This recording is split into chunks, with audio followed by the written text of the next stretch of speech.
Lamelo Ball projected to be the 3rd overall pick in 2020. He is a potential #1 pick. But I saw this kid 2 years ago, Brandon. He was like 6'1", 6'2". He's 6'7" now. So let's talk about everybody sort of gravitates to. Lamelo Ball has been a celebrity in our culture for a really long time. Between you, Lamelo, and LiAngelo, who's the best player? Probably Melo. Melo.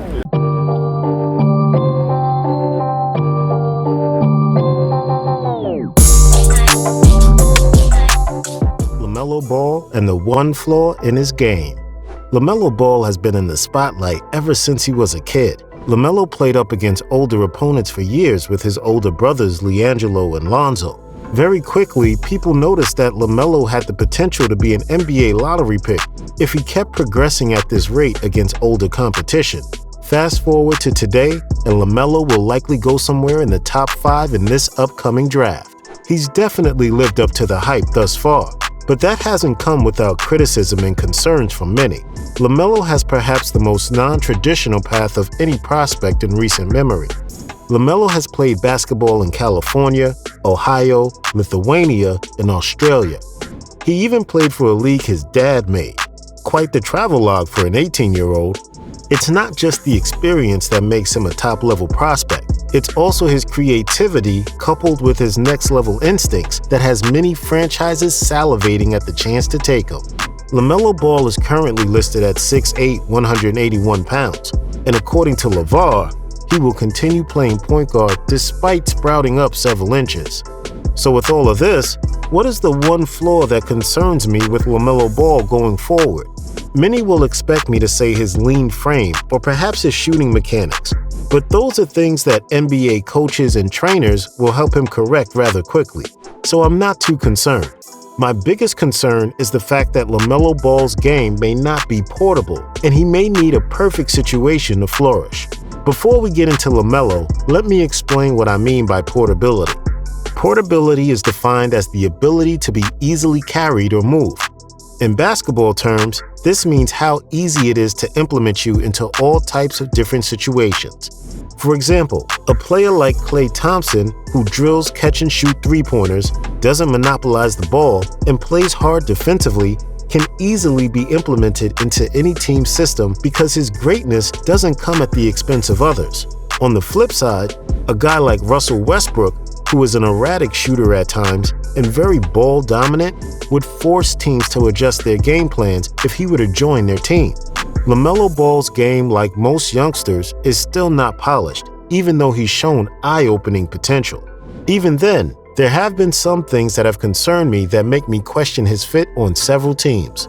LaMelo's teams were dominant at Chino Hills and Spire, often dominating opponents and scoring over 100 points in 32-minute regulation games. Chino Hills went 35-0 his freshman year, and they reached triple digits on 18 different occasions. The next season, they went 31-3. At Spire, in his final season playing high school, his team went 17-2. His teams went a combined 83-5 in his 3 high school seasons. While there were certainly flashes during this time, like his 92-point game and the half-court shots,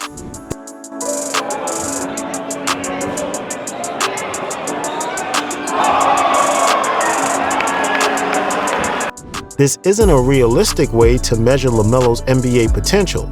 Games were often decided after the first few minutes, and the talent disparity allowed LaMelo to do as he pleased, with no worry of the game being competitive.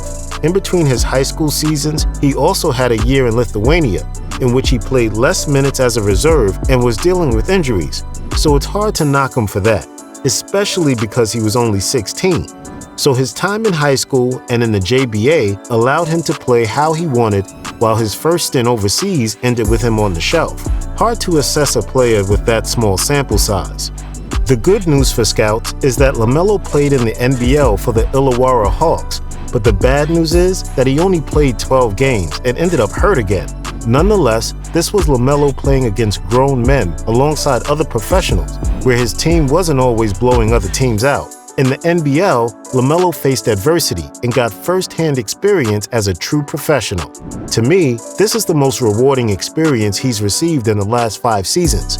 In his 12 games, he averaged 17 points, 7.6 rebounds, and 6.8 assists. He also became the youngest player in NBL history to ever record a triple-double. The talent is certainly there, but my concern is how LaMelo will play when he's not in a system set up for him like he was all throughout his youth. LaMelo's numbers may look nice, but his highlights don't tell the full story. He shot 37.5% from the field and 25% from three. His 17 points a game came on about 17 shots a game. These percentages will definitely improve, but the system and structure in place seem to affect LaMelo. As talented as LaMelo is, he can't just expect to walk onto any team and do what he wants. He'll have to earn his stripes and fit into a team system. Let's, for a second, try to envision LaMelo in San Antonio under the tutelage of Greg Popovich. Greg, a coach with 5 championships and over 1,000 wins, is as respected as they come. Do you think if LaMelo took plays off defensively, took some ill-advised shots, and dominated the ball, that would sit well with Coach Pop? The answer is no. Now, I'm not saying LaMelo couldn't adjust, but I think him conforming to a certain system will limit what so many scouts say makes him a surefire prospect. NBA DraftNet has LaMelo at a 96 rating, so one of the best prospects available. His strengths that they highlight are his overall scoring ability, his confidence, and good instincts. As a young player, depending on where you go, you might have to tone back on these things and focus on other areas of the game. Despite being well-rounded, his weaknesses they highlight are lackadaisical defense, shot selection, and not being a naturally explosive athlete. The only players I can think of that play in spite of those concerns are young players or stars. So LaMelo will definitely get his time and a chance to show he can correct those things. But to me, those aren't things that are as easy to fix when you've played one way your whole life. Now, part of me thinks LaMelo can adjust like his older brother Lonzo, but despite being in the same household, they lived pretty different lifestyles. LaMelo has been in the spotlight since he was 14. He had his own shoe in high school and has millions of followers on social media. Whether or not you think this has an impact, there's no question it's been a wild ride for LaMelo. With fame often comes distractions, and sometimes players become obsessed with the spotlight, so they focus their efforts more on stats and personal achievements as opposed to team success. No matter what anyone says, players care about how they are viewed because this impacts their brand, future contracts, and how they are remembered in history. LaMelo is on record saying he wants to be recognized as the best to ever play when he hangs up his sneakers. You need supreme confidence to even utter these words to the media. But no one knows how it will sit with LaMelo if early on, like his older brother, he's forced to adjust and play less minutes to observe veterans. So what do players who aren't as portable need? They need the right situation. Situation is everything in the NBA. So for LaMelo, he has to hope he lands somewhere where he can showcase his talent without sacrificing too much. Heading into the draft, the best odds for the #1 pick belong to the Warriors, Cavaliers, and Timberwolves. Golden State has an all-star duo in the backcourt, and their system is predicated on ball movement and player movement.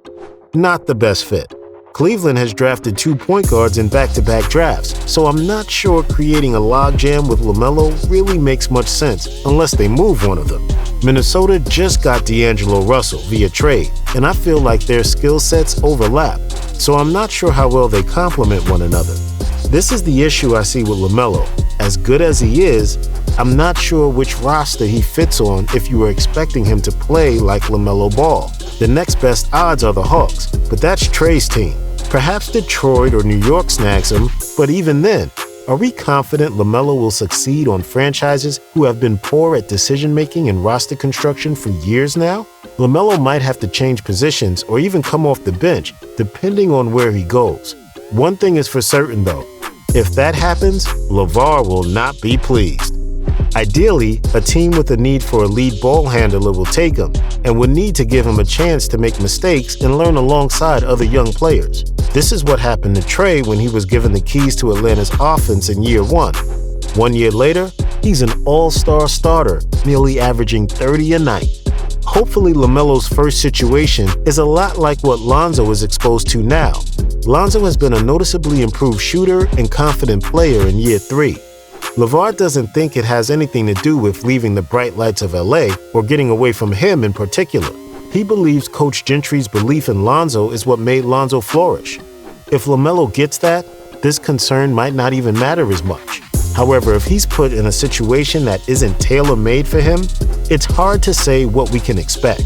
The community is hard on prospects who don't pan out, but no one ever takes the time to point out whether or not if the player going to the team they went to even made sense. Oftentimes, environment is overlooked, and these players are hit with the bust label and it usually sticks. Once upon a time, Johnny Flynn, Evan Turner, and more recently, Markelle Fultz were viewed as potential franchise players. All scouts viewed them as no-brainers to be selected in the top half of the lottery, but none turned out to be the superstar that people expected them to be. I think a lot of the aforementioned concerns held these players back. Log jams at their positions, systems not catered to their strengths, and other unforeseen circumstances held these players back. With LaMelo, I don't see this happening, but it's definitely a possibility. The hype will undoubtedly be there for the prospect who has experienced the most interesting journey perhaps in league history. Being a household name, having a rambunctious father, playing overseas, and having his own apparel is what has made him a young icon. But how he does in the league will determine whether or not he will have a chance to reach his lofty goal to be the best to ever do it. His flaw is one many gloss over because of his dominance throughout his youth. But come draft night, all should pay attention to where LaMelo goes, because that will play a big part on whether or not he can live up to the hype.